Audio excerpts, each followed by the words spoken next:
যেই কোনো নেক কাজ, প্রতিটা ভালো কাজ, প্রতিটা নেক কাজ ছোট হোক, নবী সাল্লাল্লাহু আলাইহি ওয়াসাল্লাম বলেছেন লা তাহকিরান্না মিনাল মারুফি শাইআন, যেই কোনো নেক কাজকে তুমি ছোট মনে করো না, সামান্য হোক, সামান্য। নবীজি সাল্লাল্লাহু আলাইহি সাল্লাম বলেছেন কাউকে রাস্তা বলে দেওয়া এটাও নেক কাজ, এটা ছোট মনে করো না, এটা তো অনেক নেকি। কোন অন্ধকে রাস্তা পার করে দেওয়া এটাকে ছোট মনে করো না, এটা নেক কাজ।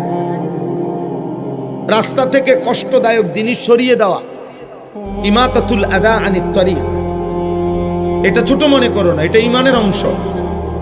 নবীজি বলছেন এটা তোমার ঈমানের একটি অংশ, ঈমানের একটি শাখা। এটা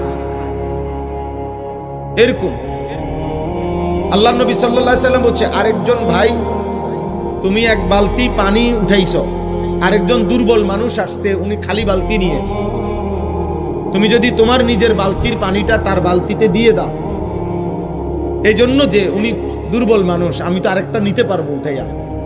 আল্লাহ নবী সাল্লাল্লাহু আলাইহি সাল্লাম বলছে নিঃসন্দেহে এটা তোমার আমল নামায় সাদাকা,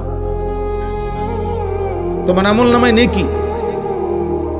নবীজি সাল্লাল্লাহু আলাইহি সাল্লাম বলছে তুমি যদি তোমার একটা ভাইয়ের সাথে হাসি মুখে সাক্ষাৎ করো, কথা বলো, শুধু হাসি দিয়ে হাসি মুখে তাকাইছো, ওয়ালাউ আন তালকা আখাকা বিওয়াজহিন তালকিন, হাসি মুখে তাকাইলা, মোলাকাত করলা, আল্লাহ নবী বলছে এটাও সাদাকা। তাইলে ছোট থেকে ছোট ভালো কাজকে ছোট মনে